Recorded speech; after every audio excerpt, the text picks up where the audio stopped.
বাড়ল গণপরিবহনের ভাড়া। মহানগর, আন্তজেলা ও দূরপাল্লায় প্রতি কিলোমিটারে বাস ভাড়া 11 পয়সা বৃদ্ধি।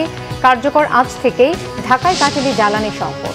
সংরক্ষিত নারী আসনে বিএনপির সব প্রার্থী আর স্বতন্ত্র প্রার্থী সুলতানার মনোনয়ন বৈধ ঘোষণা ইসির। মনোনয়ন বাতিল হয়, আপিল করবেন এনসিপির মনিরা শারমিন। পুষ্টির অভাবে বেশিরভাগ শিশু হামে আক্রান্ত হচ্ছে জানিয়েছেন স্বাস্থ্যমন্ত্রী। রাজধানীর হাসপাতালগুলোতে কমছে না হাম রোগীর সংখ্যা।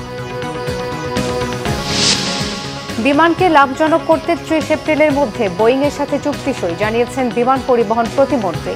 বছর শেষে চালু হচ্ছে 3rd টার্মিনাল। দেখছিলেন ক্রাউন 7 সংবাদ শিরোনাম, এবারে বিস্তারিত। জ্বালানি তেলের পর এবার বাসের ভাড়া বাড়িয়েছে সরকার। সড়ক পরিবহন ও সেতুমন্ত্রী শেখ রবিউল আলম জানিয়েছেন, মহানগর, আন্তজেলা ও দূরপাল্লার সকল গণপরিবহনে প্রতি কিলোমিটারে ভাড়া 11 পয়সা বাড়ানো হয়েছে। আজ থেকেই কার্যকর হয়েছে বলে জানান তিনি। সচিবালয়ে মালিক ও শ্রমিকদের সঙ্গে বৈঠক শেষে ভাড়া বাড়ানোর ঘোষণা দেন মন্ত্রী। সড়ক পরিবহন মন্ত্রী জানান, সরকার 1.5 মাস চেষ্টা করেও তেলের দাম বাড়ায়নি।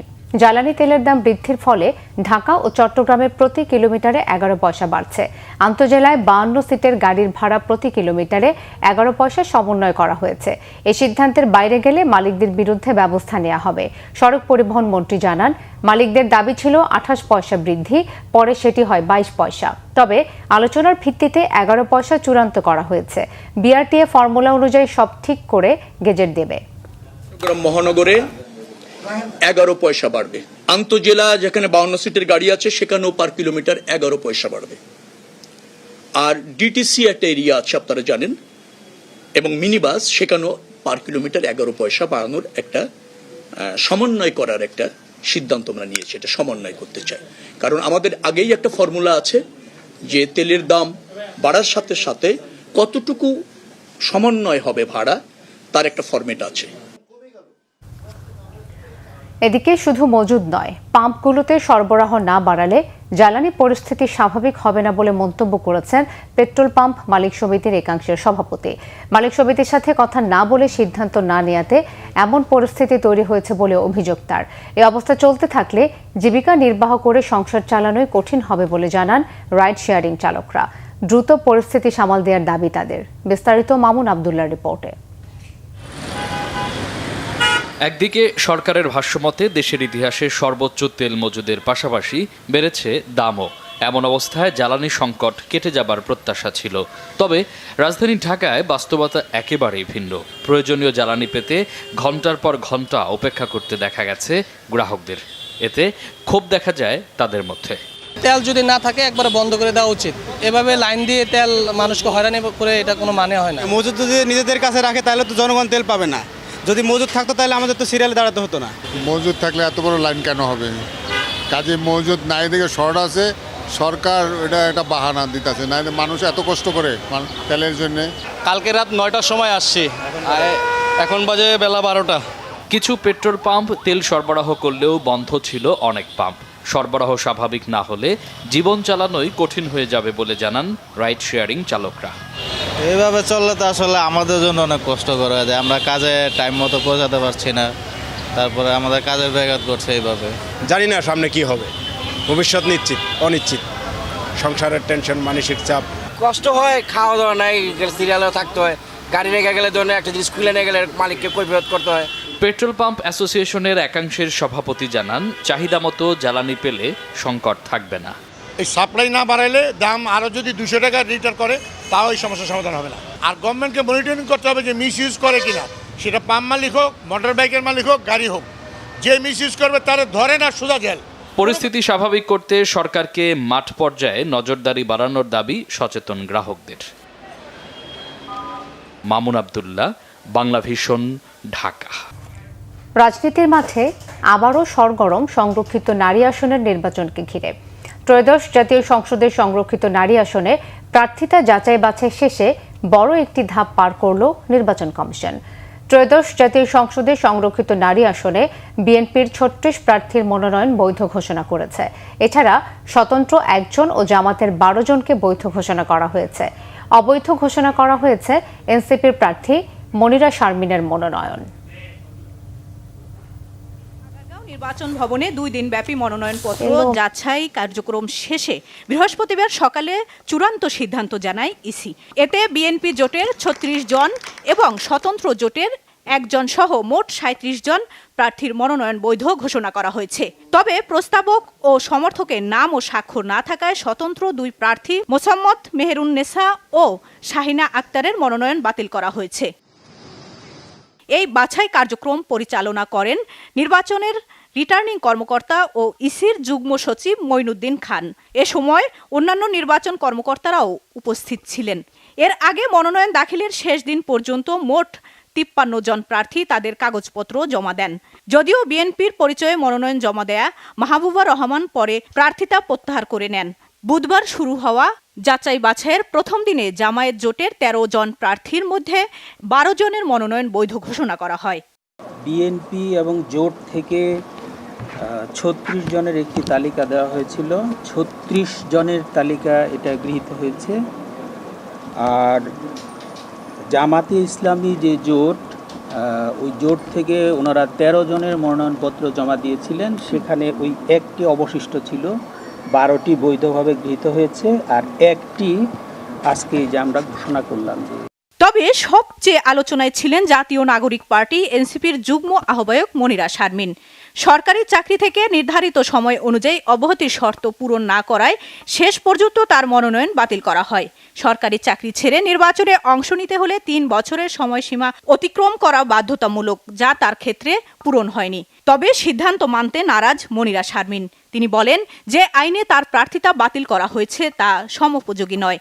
এটি তরুণদের সংসদে আসার পথে বাধা সৃষ্টি করছে, একই অভিমত তার আইনজীবীরও।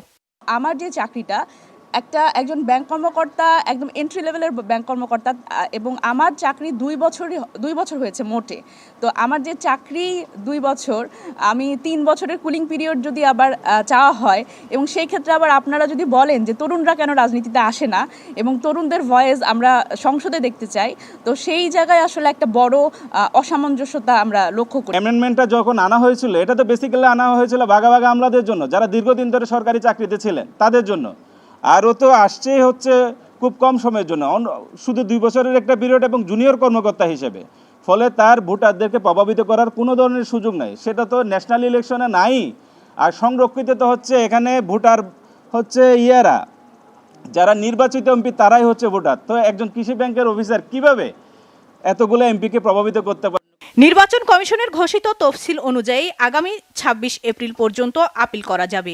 মনোনয়ন প্রত্যাহারের শেষ সময় 29 এপ্রিল। 30 এপ্রিল প্রতীক বরাদ্দ এবং আগামী 12 মে অনুষ্ঠিত হবে ভোট গ্রহণ।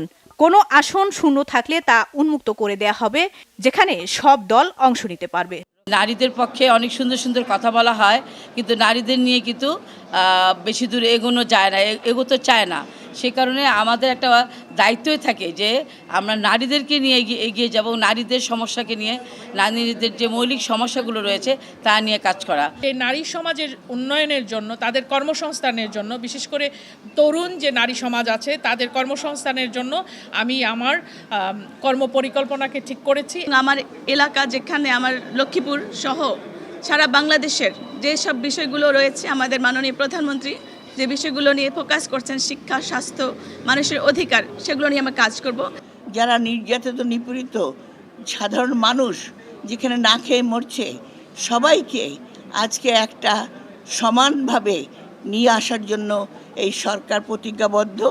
এদিকে বৈধতা পাওয়া নারী প্রার্থীরা দলের প্রতি কৃতজ্ঞতা প্রকাশ করেন এবং নির্বাচিত হলে জনগণের জন্য কাজ করার প্রত্যয় ব্যক্ত করেন। সব মিলিয়ে সংরক্ষিত নারী আসনের নির্বাচনকে সামনে রেখে রাজনৈতিক অঙ্গনে তৈরি হয়েছে প্রাণচাঞ্চল্য। আসমা আক্তার, নূপুর, বাংলাভিশন, ঢাকা। পুষ্টির অভাবে বেশিরভাগ শিশু হামে আক্রান্ত হচ্ছে এবং এবারের হামের প্রকোপও বেশ তীব্র বলে জানিয়েছেন স্বাস্থ্যমন্ত্রী সর্দার সাখাওয়াত হোসেন। শিশুদের অপুষ্টিতে ভোগার জন্য মায়ের বুকের দুধ খাওয়ানোর অনীহাকে দায়ী করছেন মন্ত্রী। জাতীয় পুষ্টি সপ্তাহ উদ্বোধন করে স্বাস্থ্যমন্ত্রী এসব কথা বলেন। এদিকে রাজধানীর হাসপাতালগুলোতে হাম রোগের প্রকোপ কোনোভাবেই কমছে না, আরও জানাচ্ছেন সৈকত সাদিক। শিশুর পুষ্টি দূরীকরণে মায়ের দুধের বিকল্প নেই। জাতীয় বার্ন ও প্লাস্টিক সার্জারি ইনস্টিটিউট মিলনায়তনে জাতীয় পুষ্টি সপ্তাহ উদ্বোধন করেন স্বাস্থ্যমন্ত্রী সর্দার সাখাওয়াত হোসেন। এ সময় তিনি সন্তানকে মায়ের দুধ খাওয়ানোর গুরুত্ব তুলে ধরেন, বলেন এক্ষেত্রে এক ধরনের অনীহা তৈরি হয়েছে অনেক নারীর মধ্যে। 6 মাস পর্যন্ত শিশুকে মায়ের দুধ খাওয়ানো। স্বাস্থ্যমন্ত্রী অভিযোগ করেন, শিশুরা অপুষ্টিতে ভোগার কারণে দেশে হামের প্রকোপ বাড়ছে। সমন্বিত উদ্যোগে হাম মোকাবেলা করা হচ্ছে। শিশুদের পুষ্টি নিশ্চিতে চিকিৎসক, অভিভাবক সবাইকে সচেতন হওয়ার পরামর্শ তার। কর্ম থেকে ফিরে এসে একটা সময় থাকে, সেই টাইমটা তো 2 বেলা অন্তত বাচ্চাকে বুকের দুধ দেওয়ানি যায়। দয়া করে আপনাদের কর্মকাণ্ডে, আপনাদের এই সপ্তাহে এটার উপরে জোর দেবেন, যাতে করে আমাদের সেই প্রকৃতির যে দান আমাদের মায়েদের উপর, সেই দানটা থেকে যেন আমাদের ভবিষ্যৎ প্রজন্মকে বঞ্চিত না করা হয়। জেলা সদর কিংবা স্থানীয় হাসপাতালে যথাযথ চিকিৎসা না পেয়ে হামে আক্রান্ত শিশুদের নিয়ে অভিভাবকরা আসছেন রাজধানীর হাসপাতালে। শিশু হাসপাতাল, সংক্রমণ ব্যাধি, মুগদা, ডিএনসিসির বাইরে বিশেষায়িত হাসপাতালগুলোতে হাম রোগীর জন্য আলাদা ওয়ার্ড খোলা হয়েছে। আমরা ব্রাউনবাড়িয়া মেডিকেল কলেজ হসপিটালে ছিলাম, তো ওইখান থেকে বলছে যে এখানে কাজ হবে না, তোমরা পিজি হসপিটালে চলে যাও। বাচ্চাদের কিছু হলে মার তো কেমন লাগে এটা তো বলে প্রকাশ করতে পারবো না।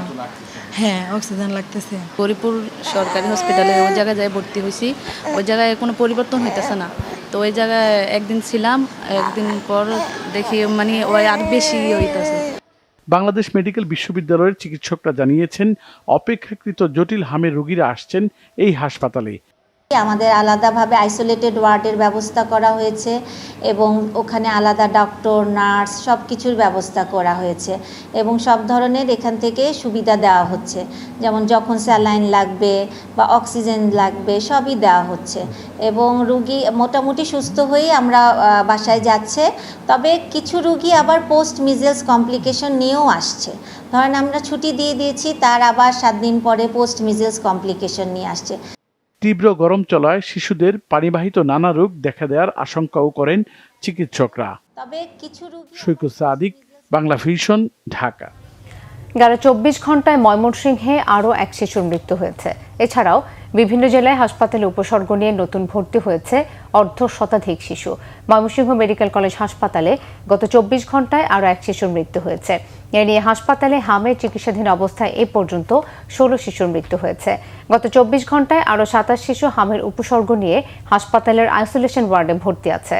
হাম আইসোলেশন ওয়ার্ডে এখন 65 জন রোগী চিকিৎসাধীন। চট্টগ্রাম জেলায় হামের উপসর্গ নিয়ে সরকারি বেসরকারি বিভিন্ন হাসপাতালে নতুন করে ভর্তি হয়েছে আরও 36 শিশু। জেলা সিভিল সার্জন কার্যালয়ের দেয়া তথ্য অনুসারে নতুন 31 শিশু সহ হাসপাতালগুলোতে বর্তমানে হামের উপসর্গ নিয়ে ভর্তি আছে 156 জন। এ পর্যন্ত চট্টগ্রামে হাম শনাক্ত হয়েছে 53 জনের। এদের মধ্যে 34 জন নগরের ও 19 জন বিভিন্ন উপজেলার। গত 24 ঘন্টায় চাঁপাইনবাবগঞ্জে নতুন করে আরও 26 শিশু হামের উপসর্গ নিয়ে জেলার বিভিন্ন হাসপাতালে ভর্তি হয়েছে। এর মধ্যে 250 শয্যা বিশিষ্ট জেলা হাসপাতালে 23 জন ও গোমস্তাপুর উপজেলা স্বাস্থ্য কমপ্লেক্সে 3 জন। এছাড়া গুরুতর অসুস্থ 2 জনকে রাজশাহী মেডিকেল কলেজ হাসপাতালে রেফার করা হয়েছে। সুশৃঙ্খল ও শান্তিপূর্ণ পরিবেশে পরীক্ষা অনুষ্ঠিত হচ্ছে বলে জানিয়েছেন বিরোধী দলীয় নেতা ও জামাতে ইসলামের আমির ডাক্তার শফিকুর রহমান। রাজধানীতে এসএসসি পরীক্ষা কেন্দ্র পরিদর্শন করেন তিনি। পরে সাংবাদিকদের বিরোধী দলীয় নেতা বলেন, মেধার যত বিকাশ ঘটবে জাতি তত এগিয়ে যাবে। রাজনীতিকে প্রাধান্য দিয়ে সরকার ও দেশ পরিচালিত হোক, এটা তিনি চান না। দেশ পরিচালিত হবে মেধাকে প্রাধান্য দিয়ে, যা জুলাই আন্দোলনের অন্যতম দাবি। এক প্রশ্নের জবাবে বিরোধী দলীয় নেতা ডাক্তার শফিকুর রহমান বলেন, চট্টগ্রামের ঘটনাটি দুঃখজনক। ক্যাম্পাসে শিক্ষার্থীরা যাবে জ্ঞানের চর্চা করতে, রক্ত ঝরাতে নয়। যে দলেরই রক্ত ঝরুক তা দুঃখজনক। মানুষ হওয়ার আঙিনায় কেউ অমানুষের কাজ করবে তা মেনে নেওয়া যায় না, এর নিন্দা জানান তিনি। এ বিষয়ে সোচ্চার থাকবেন বলে জানান বিরোধী দলীয় নেতা ডাক্তার শফিকুর রহমান।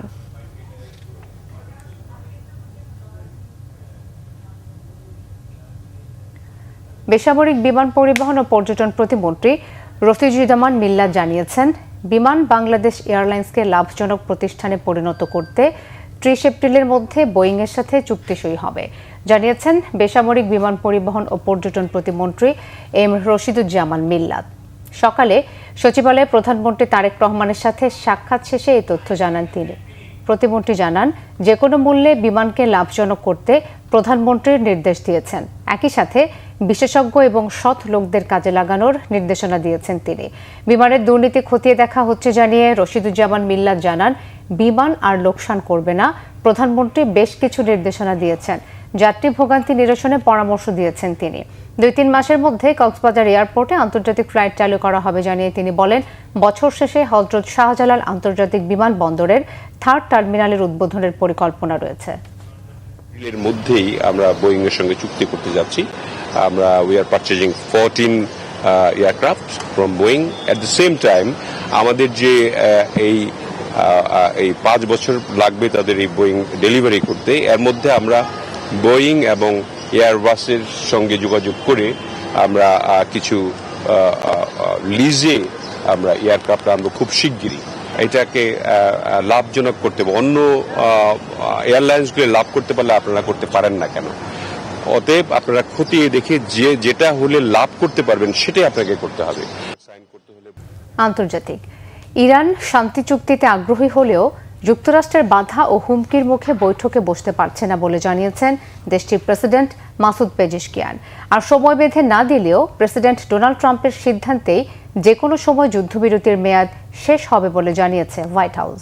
সামাজিক মাধ্যমের এক পোস্টে মাসুদ পেজেশকিয়ান জানান, ইরানের নৌবন্দরগুলোর ওপর যুক্তরাষ্ট্রের অবরোধ যুদ্ধবিরতি লঙ্ঘন ও একের পর এক হুমকি আলোচনায় বসতে বাধা দিচ্ছে। ইরানের ওপর চলমান মার্কিন নৌ অবরোধের কারণে হরমুজ প্রণালী পুরোপুরি খুলে দেওয়া সম্ভব হচ্ছে না বলে দাবি করেছেন দেশটির পার্লামেন্টের স্পিকার বাগের গালিবাফ।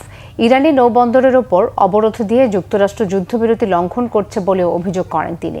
এদিকে ইরানের সাথে যুদ্ধবিরতি কতদিন চলবে তা প্রেসিডেন্ট ডোনাল্ড ট্রাম্প ঠিক করবেন বলে জানিয়েছেন হোয়াইট হাউসের মুখপাত্র ক্যারোলিন লেভিট।